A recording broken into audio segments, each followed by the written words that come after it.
Welcome to Planted. My name is Ian. In this video, we're going to look at one of the most iconic plants of all time, that is Wisteria. From placing it so that it can grow old and beautiful, and also about how to choose it so that you get the right Wisteria for your application. Not all Wisteria are the same, and I'm going to show you why and how in this video. Let's go.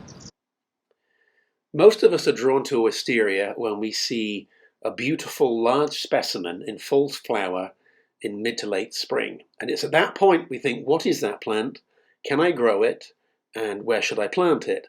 And these old beauties dot the landscape. They are notoriously exotic, very, very beguiling, and they set our heart aflutter with, well, you know what? I could do that. I could buy myself Wisteria, and I can grow it over a shed or a barn or a pergola. Not so fast. Let's go back a few steps before we take a few steps forward. So what I want to give you is a little Wisteria history lesson.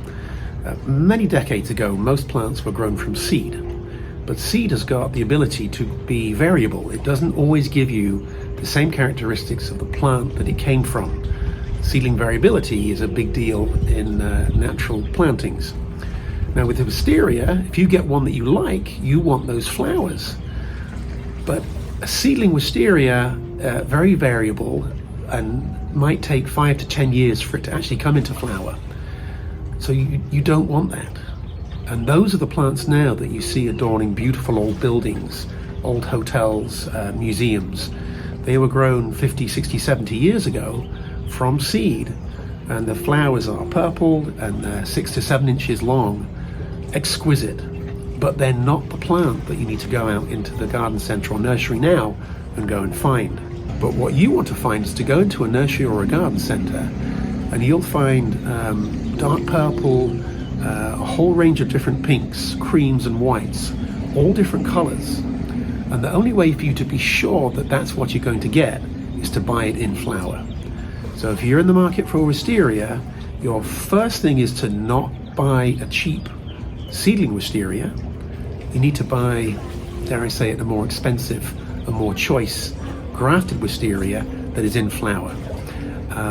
I had desired to put one on my house, which I did, and there'll be a link in the description, and it was sold to me as Black Dragon. Now Black Dragon in England is a beautiful, beautiful dark purple.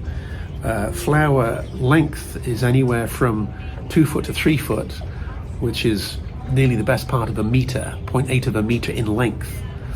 But the Black Dragon I got after 5 years, the maximum length those flowers got was maybe 8 inches. It's a nice colour, but it was not the Black Dragon that I wanted. So I removed it. That Wisteria is gone. And this just bears out the need for you to buy your plant in flower. You can be sure of the colour, you can be sure of the flower length, you can be sure of the fragrance, and you can also be sure of the window that it will actually flower in. There are some Wisteria that flower earlier. Most of them here in the northeast will flower mid-May through to late May, maybe just into June. And there are also some summer flowering Wisterias. So not all Wisterias are the same. And if you go out and you buy one in October, it might be exactly what it says on the label. But it's not uncommon for labels to get mixed up, and you don't want to wait 5 years only to find out that it was a seedling and it is in fact the wrong colour. So I cannot stress enough the need to buy it in flower to be sure of exactly what you want. Now the 4 benefits of Wisteria, obviously there's flower colour, flower length I've already mentioned.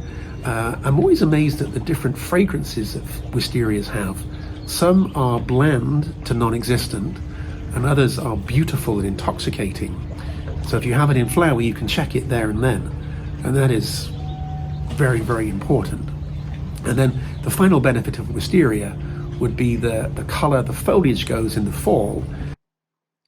When it's time to go shopping for Wisteria, it's a very, very exciting, adventurous expedition. You never quite know what you're going to find. But in this case, here we are in early to mid-May, and we've got a nursery well stocked with Wisteria in flower. This is the holy grail of Wisteria shopping.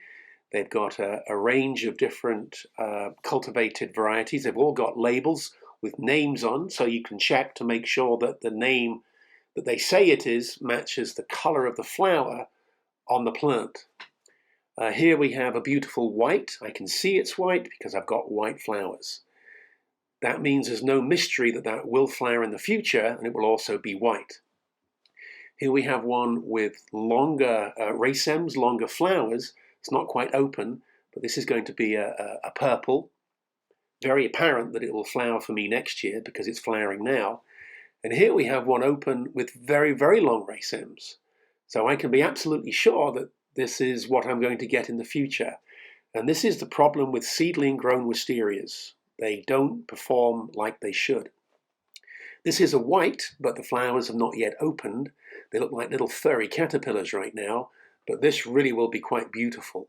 And garden centres are not going to have a stock of 30 of these for sale. They might get in 10, maybe even 5, and once they're gone, they're gone. Here we have another beautiful wisteria. Very easy to tell what flower that's going to be. And yet another one. So even in this one nursery, in this one location, they've got a range of different colors, and you can ultimately find the one that you want. If you are shopping for wisteria in the spring and you're disciplined, you will absolutely end up with a choice plant. But here's something else to consider. The flowers come out first before the leaves, which means that in mid-April, early April, some of those flower buds might get frosted. And if you find your dream wisteria with a few frosted flower buds, it does not matter one bit. You will have a few that will show you the color and the length, and that is the plant for you. You've now bought your favorite wisteria, and it's time to put it in the correct location. Wisteria need space to grow. They need full sunshine because that ripens the wood, which promotes flowering. But wisterias really are a strange plant. They can get very old, and as you can see here, we've got some old, craggy architectural growth. And this one, although it is grown on the base of a wall, it's actually freestanding. This plant here is a tree form. Now, that's not a special wisteria, it's just that's the way it's been grown. But this one too has also got some degraded growth. The point I want to make here is that you give it space, you let it grow, but it does need full sunshine. There is absolutely no way around that. And if you put it in the shade, the flower count will diminish. This structure is much more formal. There's a strong pergola, and the plant has got huge, beautiful flowers. And this received some rather significant pruning. And that is where we run into the next issue with wisterias. You've bought the plant that you want, you've got it in the right location. There is absolutely no substitute for ongoing, careful pruning. If you don't prune it, it will get away from you, it'll become a tangled mess, and it will take over. And nobody wants that. This is the wisteria, the black dragon that I mentioned earlier, that ultimately I removed because it didn't give me the flowers that I wanted. But this would get 2 or 3 prunings a year. There'd be one in the fall, one in the early spring, very carefully cut through the areas that didn't have the buds. And then ultimately in the summer, there was another heavy, heavy pruning. And it just became more than I wanted. Given that it was not the plant that I wanted, I wasn't going to put in a huge amount of effort. If the flowers had been true black dragon and they were 3 feet long, I would have done all I could to have kept it. So there you go. Bye for now.